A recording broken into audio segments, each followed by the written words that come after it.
नमस्कार श्रोते हो, साई भक्तिसार चॅनलमध्ये तुमचं सर्वांचं सहर्ष स्वागत करीत आहे मी तुम्हाला या व्हिडिओमध्ये भगवद्गीतेतील अध्याय 8 अध्यायाचं नाव आहे अक्षर ब्रह्मयोग. अक्षर ब्रह्मयोगामध्ये भगवान श्रीकृष्णांनी अर्जुनाला भगवत प्राप्तीबद्दल उपदेश केलेला आहे, ते आपण पाहणार आहोत. तसेच तत्पूर्वी मी तुम्हाला भगवद्गीता कुणापासून पहिल्यांदा कुणी लिहिली, त्याच्यापासून तीच भगवद्गीता पुढे कशी गुरु शिष्य परंपरेनुसार चालत गेली ते मी तुम्हाला सांगणार आहे. ही समोर तुम्हाला नावे पहिल्या पेजवर दिसतात. भगवान श्रीकृष्णापासून ब्रह्मा, नारद, व्यास, मध्व, पद्मनाभ, श्री नरहरी, माधव, अक्षोभ्य, जयतीर्थ, ज्ञानसिंधू, दयानिधी, विद्यानिधी, राजेंद्र, जयधर्म, पुरुषोत्तम, ब्राह्मणतीर्थ, व्यासतीर्थ, लक्ष्मीपती, माधवेंद्रपुरी, ईश्वरपुरी, श्री चैतन्य महाप्रभु, रूप, रघुनाथ, जीव, कृष्णदास, नरोत्तम, विश्वनाथ, जगन्नाथ, भक्तिविनोद, गौरकिशोर, भक्ती सिद्धांत स्वामी, येसी भक्तिवेदांत स्वामी, एवढ्या जणांनी गुरुशिष्य परंपरेनुसार ही भगवद्गीता लिहिलेली आहे. आणि ही भगवद्गीता मी जी वाचतोय ती जशीच्या तशी आहे, याच्यामध्ये काडी मात्र फरक नाही. आणि ही भगवद्गीता समजायला एकदम सोपी आहे. पाहिजे तर तुम्ही गुगलवरती सर्च करून बघा. मी बरेच कमेंट बघितला. ह्या भगवद्गीतेचे पुस्तकाचे फ्रंट पेजसुद्धा त्या गुगलवरती काही जणांनी अपलोड केलेलं आहे. बरेच जण बोलतात ही भगवद्गीता समजायला सोपी आहे आणि जशीच्या तशी आहे. दुसरी गोष्ट, भक्तिवेदांत स्वामीचा तुम्ही फोटो बघू शकता. श्रीमद येसी भक्तिवेदांत स्वामी प्रभुपाद आंतरराष्ट्रीय कृष्ण भावनामृत संघाचे संस्थापकाचार्य आणि संपूर्ण विश्वात वैदिक ज्ञानाचे अद्वितीय प्रचारक. 125 देशामध्ये यांनी ही भगवद्गीता आणि बाकी बरेच ज्ञान 125 देशामध्ये प्रसारित केलेलं आहे. आणि ते विश्वाचे मोठे गुरु आणि शिक्षक आहे ते. चला तर आपण आता इथून पुढील अध्याय 8 अक्षर ब्रह्मयोग पाहणार आहोत. जर आपल्यापैकी कोणी चॅनलवरती नवीन असाल तर चॅनल सबस्क्राईब करा. व्हिडिओ आवडला तर लाईक करा, शेअर करा. तसेच कमेंट बॉक्समध्ये रामकृष्ण हरी द्या, ओम नमो भगवते वासुदेवाय द्या. अध्याय 8 अक्षर ब्रह्मयोग भगवत प्राप्ती. श्री गणेशाय नमः, श्री सरस्वती नमः, ओम नमो भगवते वासुदेवाय नमः, ओम नमः शिवाय, ओम साईनाथाय नमः. अर्जुन उवाच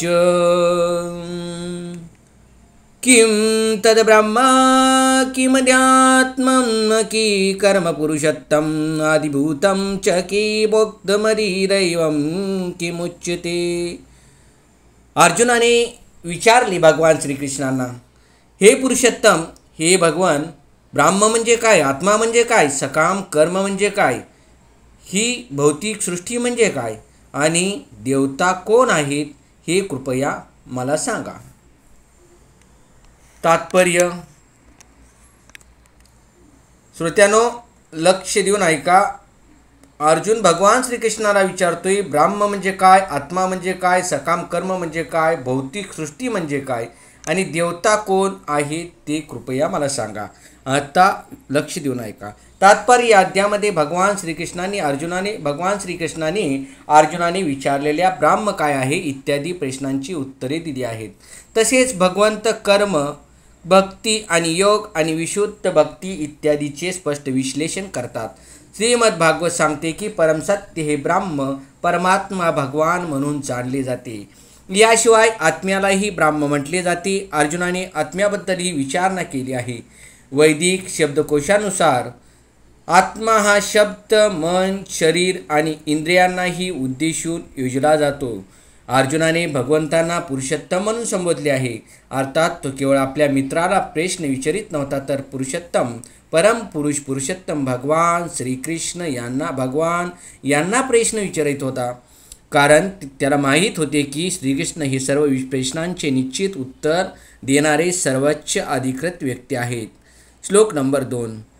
आदियज्ञं कादियज्ञ कथं कोत्र देहेऽस्मिन् मम मधुसूदन प्रयाणकाले च कथं ज्ञेयोऽसि नियतात्मभिः.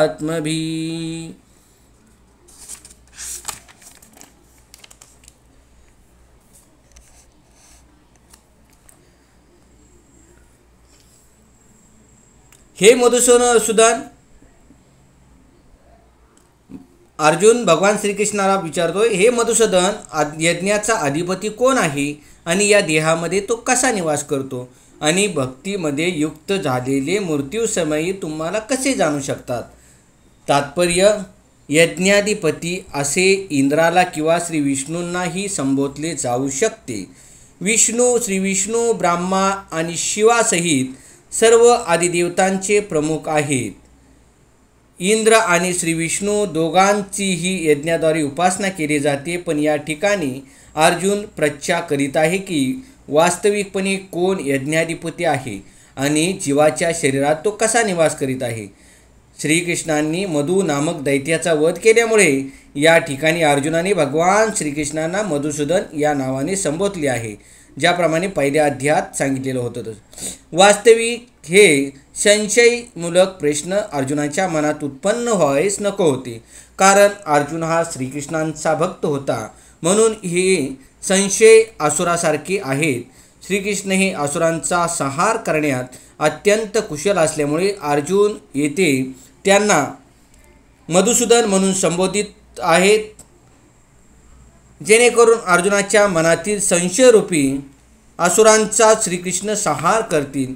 या श्लोकातील प्रयाण काले हा शब्द महत्त्वपूर्ण आहे, कारण आयुष्यभर आपण जे काही करतो त्याची अंतकाळी परीक्षा होते. कृष्ण भावनेमध्ये अविरतपणे युक्त असणाऱ्या व्यक्तीबद्दल जाणण्यास अर्जुन अत्यंत उत्सुक आहे. मृत्यूच्या क्षणी त्याची काय स्थिती असते? मृत्यूसमयी सर्व शारीरिक कार्य विस्कळीत होतात आणि मन अस्वस्थ होते. याप्रमाणे शारीरिक स्थिती व्याकुळ झाल्यामुळे भगवंतांचे स्मरण होऊ शकत नाही. महान भक्त कुलशेखर महाराज भगवंतांना प्रार्थना करताना म्हणतात की, हे भगवान, आता मी निरोगी आहे आणि मला या निरोगी अवस्थेतच त्वरित मृत्यू यावा, म्हणजे माझ्या मनाचा राजहंस तुमच्या चरणकमलामध्ये ताटव्यात प्रवेश करण्यास आनंद वाटतो आणि कमळाच्या ताटव्यात प्रवेश करण्याची क्रीडा करण्याकडे त्याला स्वाभाविक ओढ असते. महाराज कुलशेखर भगवंतांना म्हणतात की, आता माझे मन अविचल आणि निरोगी आणि मी निरोगी आहे. आता माझे मन अविचल आहे आणि मी निरोगी आहे. मला जर आता तुमच्या चरणकमलाचे चिंतन करताना त्वरित मृत्यू आला तर निश्चित माझ्या भक्तीला पूर्णत्व प्राप्त होईल. परंतु जर मी नैसर्गिक मृत्यूची वाट पाहिली तर माझे काय होईल हे मला कळत नाही, कारण मरणाच्या वेळी सर्व शारीरिक क्रिया विस्कळीत होतील, कंठ रुद्ध होईल आणि मी तुमचा नाम जप करू शकणार नाही. म्हणून मी त्वरित मेलेलेच उत्तम आहे. मृत्यूसमयी श्रीकृष्णांच्या चरणकमलाचा मनुष्य आपले मन कसे स्थिर करू शकतो याबद्दल अर्जुन प्रश्न विचारित आहे. श्री भगवान वाच, अक्षरं ब्रह्म परम स्वभावोऽध्यात्ममुच्यते भूतभावोद्धो करो विसर्ग कर्म संज्ञित. श्री भगवान म्हणाले, अविनाशी दिव्य जीवाला ब्रह्म म्हटले जाते आणि त्याच्या नित्य स्वभावाला अध्यात्म असे म्हणतात. जीवांच्या प्राकृत देहाच्या उत्पत्तीस कारणीभूत असणाऱ्या कार्यांना कर्म किंवा सकाम कर्म असे म्हणतात. तात्पर्य, ब्रह्म हे अक्षराने नित्य आहे आणि त्याचे स्वरूप कधीच बदलत नाही, परंतु ब्रह्मामधून परब्रह्म श्रेष्ठ आहे. जीवाला ब्रह्म म्हणून संबोधले जाते आणि भगवंतांना परब्रह्म म्हणून संबोधले जाते. प्राकृत जगतातील जीवाची अवस्था ही त्यांच्या मूळ स्वरूप अवस्थेतून भिन्न असते. भौतिक भावनेत प्रकृतीवर प्रभुत्व गाजवण्याचा प्रयत्न करणे हा त्याचा स्वभाव असतो. तथापि आध्यात्मिक किंवा कृष्ण भावनेत भगवंताची सेवा करणे हाच त्याचा स्वभाव असतो. जेव्हा प्राकृत अवस्थेत असतो तेव्हा भौतिक जगतात त्याला विविध शरीरे धारण करावी लागतात. यालाच कर्म किंवा भौतिक चेतनेच्या प्रभावामुळे झालेला बहुविध सृष्टीचा व्यापार असे म्हणतात. वेदामध्ये जीवाला आणि वेदामध्ये जीवाला आणि ब्रह्म असे म्हणण्यात आले आहे, परंतु त्याला परब्रह्म कधीच म्हटलेले नाही. जीवात्मा विविध प्रकारच्या स्थितीस धारण करतो. कधीकधी तो भौतिक प्रकृतीच्या अंधकारात विलीन होतो आणि जडत्वांशी अर्थात अपरा प्रकृतीशी स्वतःचे तादात्म्य करतो, तर कधीकधी श्रेष्ठ पराप्रकृतीशी स्वतःचे तादात्म्य करतो. म्हणून जीवाला भगवंताची तटस्थ्या शक्ती असे म्हटले जाते. त्याने स्वतःच्या भौतिक अथवा आध्यात्मिक प्रकृतीशी केलेल्या तादात्म्यानुसार त्याला भौतिक अथवा आध्यात्मिक देहाची प्राप्ती होते. भौतिक प्रकृतीत त्याला 84 लाख योनीपैकी कोणतीही योनी प्राप्त होऊ शकते, परंतु आध्यात्मिक प्रकृतीत त्याला केवळ एकाच प्रकारचा देह प्राप्त होतो. भौतिक प्रकृतीत त्याला आपल्या कर्मानुसार मनुष्य, देवता, पशु, पक्षी इत्यादी प्रकारचे शरीर प्राप्त होते. भौतिक स्वर्गीय लोकांची प्राप्ती करून तेथील सुखोपभोग घेण्यासाठी तो कधीकधी यज्ञ करतो, परंतु जेव्हा त्याचे पुण्य क्षीण होते तेव्हा तो या भूतलावर पुन्हा मानव रूपामध्ये परतून येतो. या प्रक्रियेलाच कर्म असे म्हटले जाते. छांदोग उपनिषदामध्ये वेदोक्त यदिविधींचे वर्णन करण्यात आले आहे. यज्ञकुंडामध्ये 5 प्रकारच्या अग्नीमध्ये 5 प्रकारच्या आहुती दिल्या जातात. हे 5 अग्नी म्हणजे स्वर्गलोक, मेघ, पृथ्वी, स्त्री आणि पुरुष. आणि 5 प्रकारच्या यज्ञाहुती म्हणजे श्रद्धा, चंद्रावरील भोक्ता, वर्षा, अन्न आणि वीर्य होय. यज्ञ पद्धतीमध्ये जीवात्मा विशिष्ट स्वर्गलोकांच्या प्राप्तीकरता विशिष्ट यज्ञ करतो आणि अशा यज्ञामुळे त्याला त्या लोकांची प्राप्ती होते. जेव्हा यज्ञजन्य पुण्य क्षीण होते तेव्हा जीव पर्जन्याच्या रूपात पृथ्वीवर परतून येतो. मग तो धान्याचे रूप धारण करतो आणि मनुष्य ते धान्य खातो व त्याचे रूपांतर वीर्यामध्ये होते. त्या वीर्यापासून स्त्रीला गर्भधारणा होते. श्रोते लक्ष देऊन ऐका, भगवान श्रीकृष्णाने इथे एकदम स्पष्ट सांगितलेलं आहे. आणि याप्रमाणे जीवात्म्याला यज्ञ करण्यासाठी आणि त्याच चक्राची पुनरावृत्ती करण्यासाठी पुन्हा मनुष्य देह प्राप्त होतो. या प्रकारे भौतिक प्रकृतीमध्ये जीवात्म्याची सतत ये-जा सुरू असते, परंतु कृष्ण भावनाभावित मनुष्य अशा प्रकारचे यज्ञ करण्याचे टाळतो. तो प्रत्यक्ष कृष्ण भावनेचा स्वीकार करतो आणि त्या योगे भगवत धामात परत जाण्याची तयारी करतो. भगवद्गीतेवरील निर्विशेषवादी भाष्यकार गैरवाजवी रीतीने गृहीत धरून चालतात की भौतिक जगतात ब्रह्म हेच जीवाचे रूप धारण करते आणि आपल्या म्हणण्याला पुष्टी देण्यासाठी ते गीतेमधील 15व्या अध्यायाच्या 7व्या श्लोकाचा आधार घेतात. परंतु या श्लोकात भगवंत असेही सांगतात की जीव हा माझा नित्य अंश आहे. भगवंताचा अंश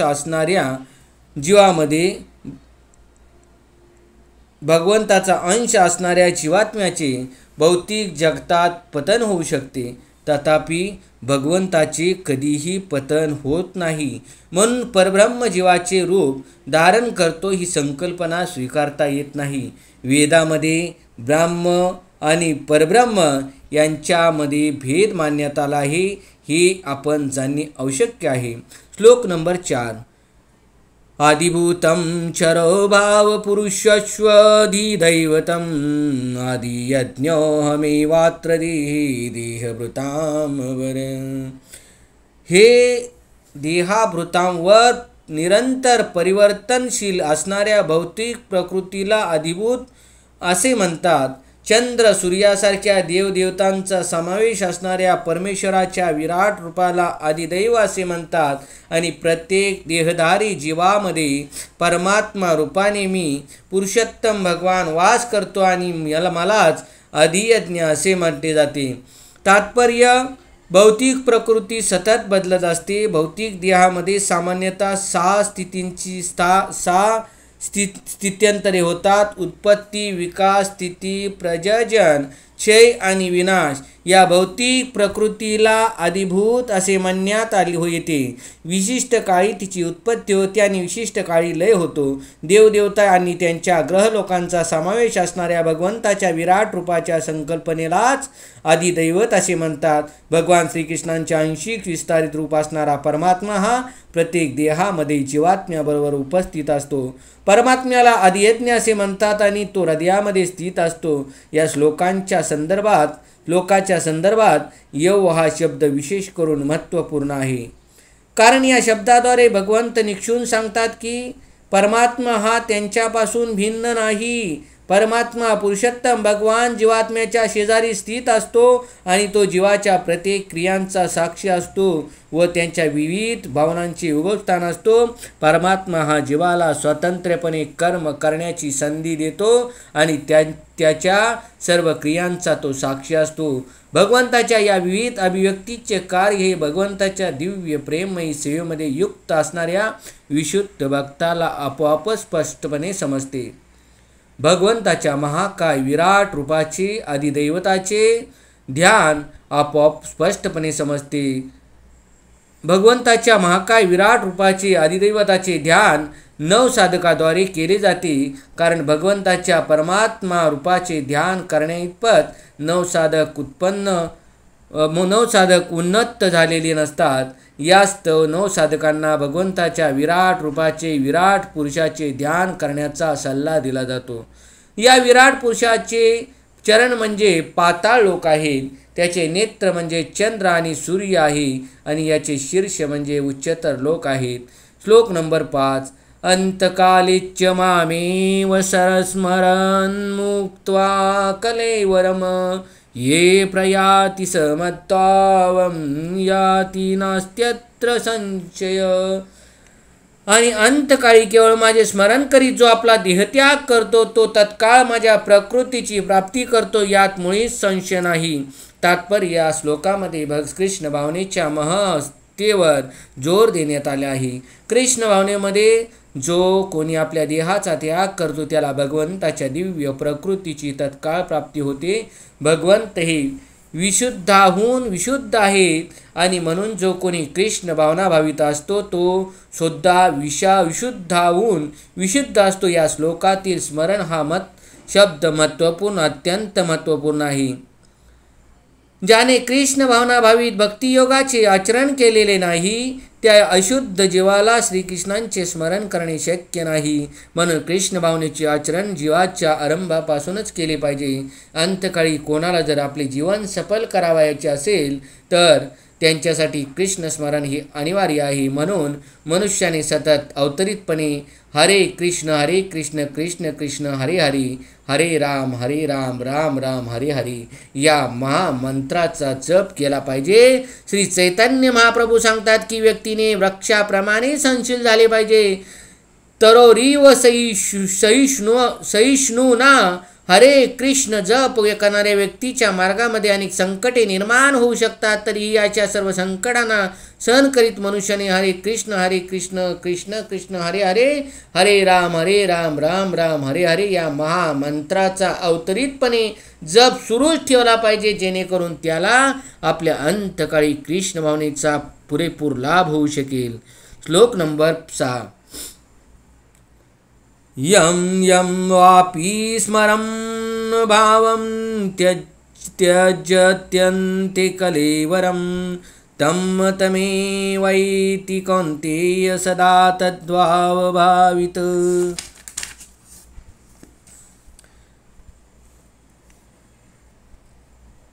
हे कोणते भगवान श्रीकृष्ण म्हणतात अर्जुनाला, हे कोणते आपल्या देहाचा त्याग करीत असताना मनुष्य ज्या ज्या भावाचे स्मरण करतो त्या त्या भावाची तो निसंदेह प्राप्ती करतो. तात्पर्य मृत्यूच्या बिकट क्षणी मनुष्याचा स्वभाव कशा प्रकारे बदलतो याचे वर्णन या श्लोकामध्ये करण्यात आले आहे.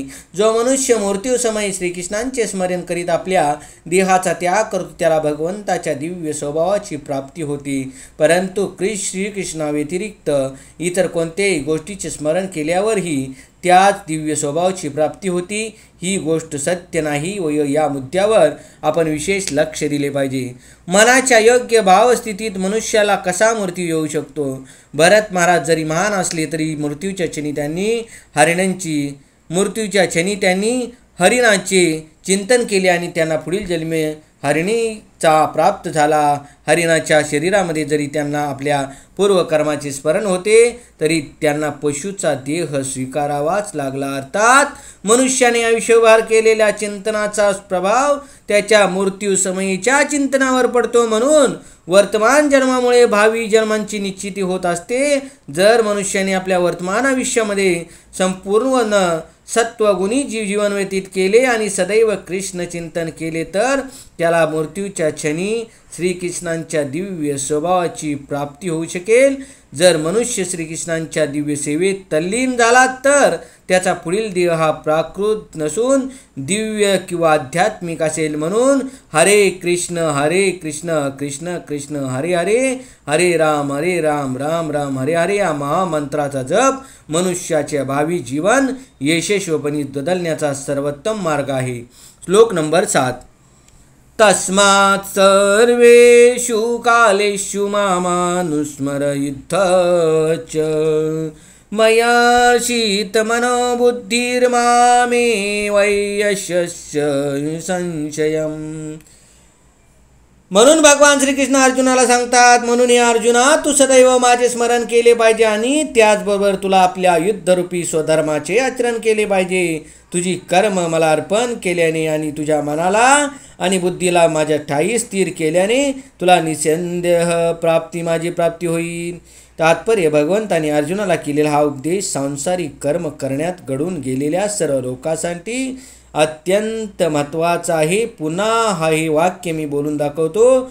भगवंतानी अर्जुनाला केलेला हा उपदेश सांसारिक कर्म करण्यात घडून गेलेल्या सर्व लोकांसाठी महत्त्वाचा आहे. श्रोत्यांनो लक्षात घ्या, मनुष्याने आपल्या विहित कर्माचा किंवा उद्योगाचा त्याग केला पाहिजे असे भगवंत सांगत नाहीत. आपले विहित कर्म करीत असतानाच मनुष्य हरे कृष्ण महामंत्राचा जप करीत श्रीकृष्णांचे स्मरण करू शकतो. यामुळे त्याची भौतिक विकासातून मुक्तता होऊ शकते आणि त्याचे मन व बुद्धी श्रीकृष्णांच्या ठायी स्थिर होऊ शकते. श्रीकृष्णांच्या नावाचे कीर्तन केल्यानेच मनुष्याला सर्वोच्च लोकांची कृष्ण लोकांची निसंदेह प्राप्ती होते. श्लोक नंबर 8. अभ्यास योगयुक्तेन चेतसा ज्ञानगामिना परम पुरुषम दिव्यम याति चिंतयन. म्हणून भगवान श्रीकृष्ण अर्जुनाला म्हणतात, हे पार्थ आपले मन विचलित होऊ न देता त्याला माझ्या निरंतर स्मरणामध्ये युक्त करून माझे परमपुरुषाचे जो ध्यान करतो तो निश्चितपणे माझी प्राप्ती करतो. तात्पर्य या श्लोकात भगवान श्रीकृष्णांनी त्याचे स्मरण करण्याच्या महत्त्वावर जोर दिला आहे. मनुष्याच्या कृष्ण स्मृतीची पुनर्जागृती हरे कृष्ण महामंत्राच्या जपाने होते. भगवंताच्या नामध्वनीचे श्रवण आणि कीर्तन या प्रक्रियामुळे कान, जीभ आणि मन युक्त राहते. अशा प्रकारचे योगध्यान आचरण करण्यास अत्यंत सोपे आहे आणि यामुळे भगवत प्राप्ती होण्यास मनुष्याला मदत होते. पुरुषम म्हणजे भोक्ता होय. जीव जरी भगवंताची तटस्थ शक्ती असली तरी ते भौतिक विकारामध्ये बद्ध झालेले असतात. ते स्वतःला भोक्ता समजतात परंतु ते परमभोक्ता असू शकत नाहीत. या ठिकाणी स्पष्टपणे सांगण्यात आले आहे की भगवंत हेच आपल्या विविध रूपामध्ये आणि नारायण, वासुदेव इत्यादी विभूतीच्या द्वारे परमभोक्ता आहेत. भक्त हे भगवंताचे त्यांच्या नारायण, कृष्ण, राम इत्यादी कोणत्याही रूपामध्ये हरे कृष्ण कीर्तनाद्वारे निरंतर स्मरण करू शकतो. अशा अभ्यासामुळे त्यांची शुद्धी होईल आणि आयुष्याच्या शेवटी त्याने केलेल्या निरंतर स्मरणामुळे त्याला भगवत धामाची प्राप्ती होईल. योगाभ्यास म्हणजे परमात्म्यावर ध्यान करणे होय. त्याचप्रमाणे हरे कृष्ण जपामुळे मनुष्याचे मन भगवंताच्या ठायी नित्य एकाग्र राहते. चंचल असल्यामुळे मनाला बळेच कृष्णचिंतनात युक्त करणे आवश्यक आहे. आपण फुलपोखरू व्हावे असे चिंतन करणाऱ्या सुरवंटाचे एक उदाहरण वारंवार दिले जाते. असे चिंतन केल्यामुळे त्या जीवनात सुरवंटाचे रूपांतर फुलपाखरामध्ये होते, त्याचप्रमाणे जर आपण सदैव कृष्ण चिंतन केले तर निश्चितपणे आपल्या जीवनाच्या अंती श्रीकृष्णांच्या विग्रहाप्रमाणेच शरीर प्राप्त होईल. श्लोक नंबर 9. कविं पुराणमनुशासितार मनोरणीयं समनुस्मरेद् सर्वस्य दातारमच्युतरूपमादित्यवर्णस्तमस्य परस्तात्. 9व्या श्लोकामध्ये भगवान श्रीकृष्ण बघा काय म्हणतात. मनुष्याने परमपुरुषाचे सर्वज्ञ, पुरातन, नियंता, अनुपेक्षाही सूक्ष्म सर्व गोष्टीचे पालन करता सर्व भौतिक कल्पनांच्या अतीत असणारे अचित्य आणि नित्य पुरुष या रूपामध्ये ध्यान केले पाहिजे. परमपुरुष सूर्याप्रमाणे तेजस्वी आहेत. ते भौतिक प्रकृतीच्या पलीकडे अर्थात दिव्य आहेत. तात्पर्य या श्लोकात भगवंताच्या चिंतनाच्या पद्धतीचा उल्लेख करण्यात आला आहे. सर्वात महत्त्वाची गोष्ट ही आहे की भगवंत हे निराकार किंवा शून्य नाहीत. कोणत्याही निराकार अथवा शून्यावर मनुष्य ध्यान करू शकत नाही, कारण असे ध्यान करणे अतिशय कठीण असते. परंतु कृष्ण चिंतन करण्याची पद्धत अत्यंत सुलभ आहे आणि वास्तविकपणे या पद्धतीचे वर्णन या ठिकाणी करण्यात आले आहे. सर्वप्रथम भगवंत हे पुरुष आहेत. आपण राम किंवा कृष्ण या परमपुरुषाचे चिंतन करतो आणि मनुष्य राम चिंतन करो अथवा कृष्ण चिंतन करो ते कसे दिसतात याचे वर्णन भगवद्गीतेच्या श्लोकामध्ये करण्यात आले. भगवंत हे कवी आहेत, अर्थात ते भूत, वर्तमान आणि भविष्य सर्व काही जाणतात. ते आद्य पुराण पुरुष आहेत, कारण सर्व गोष्टीचे मूळ तेच आहेत. सर्व गोष्टीचे जन्मदाताही तेच आहेत. तसेच सृष्टीचे परमनियंता आहेत आणि मानव समाजाचे पालनकर्ता आणि उपदेश आहेत. ते सूक्ष्माहूनही सूक्ष्मतम असे आहेत. जीव हा केसाच्या आगराच्या दश सहस्रांच्या इतका आहे, परंतु भगवंताची सूक्ष्मता इतकी अचंत आहे की ते या अणूच्या अंतरात प्रवेश करतात, म्हणून त्यांना सूक्ष्माहूनही सूक्ष्म असे म्हटले जाते. भगवंत या नात्याने ते अणूमध्येही प्रवेश करतात आणि अत्यंत सूक्ष्मतर वस्तूच्या अंतरात प्रवेश करून ते परमात्मा रूपाने त्या वस्तूचे नियंत्रण करतात. ते जरी इतके सूक्ष्म असले तरीही ते सर्वव्यापी आहेत आणि सर्व गोष्टीचे ते पालनपोषण करीत आहेत. त्यांनीच सर्व ग्रहलोक धारण केले आहेत. बऱ्याच वेळा आपल्याला आश्चर्य वाटते की मोठे मोठे प्रचंड ग्रह आकाशात कसे तरंगत असतील. या ठिकाणी सांगण्यात आले आहे की भगवंतांनी आपल्या अचिंत्य शक्तीद्वारे हे सर्व प्रचंड ग्रहलोक आणि मोठमोठे आकाशगंगा धारण केली आहे. या संदर्भात अचिंत्य हा शब्द अत्यंत महत्त्वपूर्ण आहे. परमेश्वराची शक्ती आपल्या कल्पनेच्या आणि विचार क्षेत्राच्याही पलीकडे आहे आणि म्हणून तिला अचिंत्य असे म्हटले जाते. या मुद्द्यावर कोण वाद घालू शकेल? त्यांनी हे सर्व भौतिक जग व्यापले आहे आणि तरीही ते या जगताच्या पलीकडे आहेत. आध्यात्मिक जगताच्या तुलनेत अगदी नगण्य असणारे या भौतिक जगताचेही आपल्याला आकलन होऊ शकणार नाही. तर या जगताच्या पलीकडे असणाऱ्या गोष्टीचे आपल्याला कसे आकलन होऊ शकेल? अचिंत्य म्हणजे भौतिक जगताच्या अतीत आहे. त्याला आपला युक्तिवाद, तर्कशास्त्र आणि ज्ञान स्पर्श करू शकत नाही आणि ते अतर्क आहे. म्हणून बुद्धिमानांनी निरर्थक वादविवाद आणि तर्क इत्यादींना टाळून वेद, भगवद्गीता, श्रीमद भागवत इत्यादी सारख्या शास्त्रामधील उपदेशाचा स्वीकार केला पाहिजे. त्यामध्ये सांगितलेल्या तत्वाचे आचरण केले पाहिजे. यामुळे मनुष्याला ज्ञान प्राप्ती होईल. श्लोक नंबर 10. प्रयाणकाले मनसाचलेन भक्त्या युक्त्यो योगबलेन चैव भ्रुवोर्मध्ये प्राणमावेश्य सम्यक स तन्न परम पुरुषमोपेति दिव्यम. जो मनुष्य अंतकाळी दोन्ही भुयामध्ये प्राणवायूला स्थिर करतो आणि योग सामर्थ्याद्वारे अविचलित मनाने पूर्णपणे भक्तिभावित होऊन भगवंत स्मरण करण्यामध्ये युक्त होतो, त्याला निश्चितच भगवंताची प्राप्ती होते. तात्पर्य या श्लोकात स्पष्टपणे सांगण्यात आले आहे की मृत्यूसमयी मनाला भक्तिभावाने भगवंताच्या ठायी एकाग्र करणे आवश्यक आहे. जे लोक योगाभ्यास करीत आहेत त्यांना प्राणवायूला दोन्ही भुवयामध्ये स्थिर करण्यास सांगण्यात आले आहे. या ठिकाणी षटचक्र योगाभ्यास सूचित करण्यात आला आहे। षटचक्र योगामध्ये 6 चक्रावर ध्यान केंद्रित केले जाते। विशुद्ध भक्त या प्रकारचा योगाभ्यास करीत नाही, परंतु सदैव कृष्ण भावनेमध्ये युक्त असल्यामुळे भगवंताच्या कृपेने त्याला अंतकाळी भगवंताचे स्मरण होते। 14व्या श्लोकात याचे वर्णन करण्यात आले आहे। या श्लोकामधील योगबलेन या शब्दाचा विशिष्ट प्रयोग महत्त्वपूर्ण आहे, कारण योगाभ्यासाशिवाय मग तो षटचक्रयोग असो अथवा भक्तियोग असो मनुष्याला अंतकाळी या दिव्य स्थितीची प्राप्ती होऊ शकत नाही। कोणालाही अचानकच मृत्यूसमयी भगवंताचे स्मरण होऊ शकत नाही। मनुष्याने कोणत्या ना कोणत्या तरी योग पद्धतीचे विशेष करून भक्तियोगाचे आचरण केलेच पाहिजे। मृत्यूसमयी कोणत्या तरी योग पद्धतीचे विशेष करून भक्तियोगाचे आचरण हे केलेच पाहिजे। मृत्यूसमयी मनुष्याचे मन हे अत्यंत विचलित असल्या कारणाने दिव्य स्तर प्राप्त करण्यासाठी आयुष्यभर त्याने योगाचा अभ्यास करणे आवश्यक आहे। श्लोक नंबर 11। यदचरम वेद विद्यो वदन्ति विशान्ति यद तयो वितरागा यदि ब्रह्मचार्य चरन्ति तत्ते पदम संग्रहेण प्रवक्षे।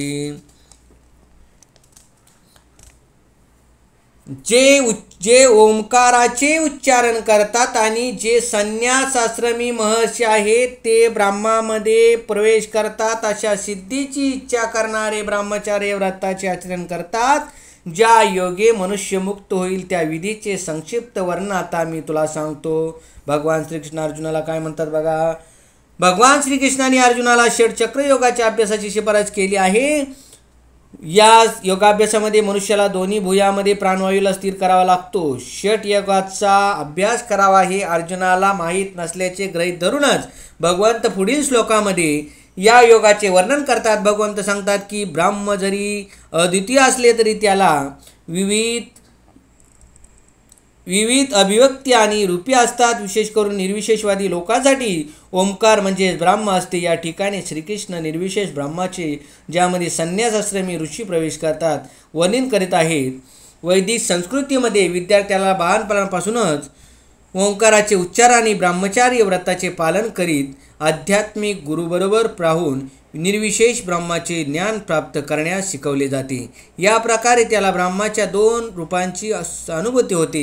विद्यार्थ्याच्या आध्यात्मिक जीवनातील प्रगती करता असे प्रशिक्षण अत्यंत आवश्यक असते, परंतु सद्यस्थितीत असे ब्रह्मचारी जीवन मुळीच शक्य नाही। जगाची सामाजिक रचना इतकी बदलली आहे, विद्यार्थी जीवनाच्या प्रारंभापासून ब्रह्मचर्याचे पालन करणे अशक्य आहे। सर्व जगभर ज्ञानाच्या विविध क्षेत्राकरता अनेक संस्था आहेत, परंतु विद्यार्थ्यांना ब्रह्मचर्य व्रताचे प्रशिक्षण देण्याकरता एक ही मान्यताप्राप्त संस्था नाही। ब्रह्मचर्याचे पालन केल्याविना आध्यात्मिक जीवनामध्ये प्रगती करणे अत्यंत कठीण आहे। म्हणून चैतन्य महाप्रभूंनी उद्घोषित केले आहे की कलियुगासाठी भगवत साक्षात्काराचा शास्त्र संमत मार्ग म्हणजे भगवान श्रीकृष्णांच्या पवित्र नामाचे हरे कृष्ण कृष्ण कृष्ण हरे हरे, हरे राम राम राम हरे हरे कीर्तन होय। आणि या कीर्तनाव्यतिरिक्त कलियुगामध्ये भगवत प्राप्ती करण्याची तर कोणताही मार्ग उपलब्ध नाही। श्लोक नंबर 12। सर्वद्वाराणि संयम मनोहृदय निरुद्धच्च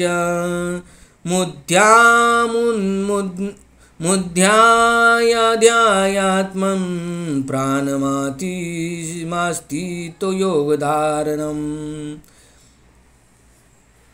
सर्व इंद्रियाच्या क्रियांपासून निवृत्त होणे म्हणजेच योगावस्था किंवा योगधारणा होय। इंद्रियाची सर्व द्वारे संयमित करून मनाला हृदयामध्ये आणि मस्तकात प्राणवायूला स्थित करून मनुष्य स्वतःला योगामध्ये स्थित करतो। तात्पर्य या श्लोकात सांगितल्याप्रमाणे योगाभ्यास करण्याकरता मनुष्याला प्रथम सर्व इंद्रिय उपभोगाची द्वारे बंद करावी लागतात। हा अभ्यास म्हणजे प्रत्याहार, अर्थात इंद्रिय विषयापासून इंद्रियांना परावर्त करणे होय। नेत्र, कर्ण, नासिका, जीव आणि स्पर्श इत्यादी ज्ञानेंद्रिय पूर्णपणे संयमित केली पाहिजेत आणि त्यांना इंद्रिय भोगात युक्त होऊ न देता कामा नये। त्यांना इंद्रिय भोगात युक्त होऊ देता कामा नये। या प्रकारे मन अंतर्यामी परमात्म्यावर एकाग्र होते आणि प्राणाचे मस्तकापर्यंत उतोहारोहण होते। 6व्या अध्यायामध्ये या पद्धतीचे विस्तृत विश्लेषण करण्यात आले आहे. तथापि पूर्वी सांगितल्याप्रमाणे ही पद्धती या युगामध्ये व्यवहार्य नाही. सहज आणि सर्वोत्तम पद्धती म्हणजे कृष्ण भावना आहे.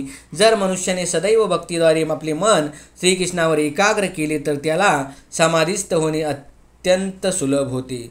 पुंडलिकावरट श्री ज्ञानदेव तुकाराम पंढरनाथ महाराज विजय गोपाळ कृष्ण महाराज गे सांबेश्वर महादेव गणनी.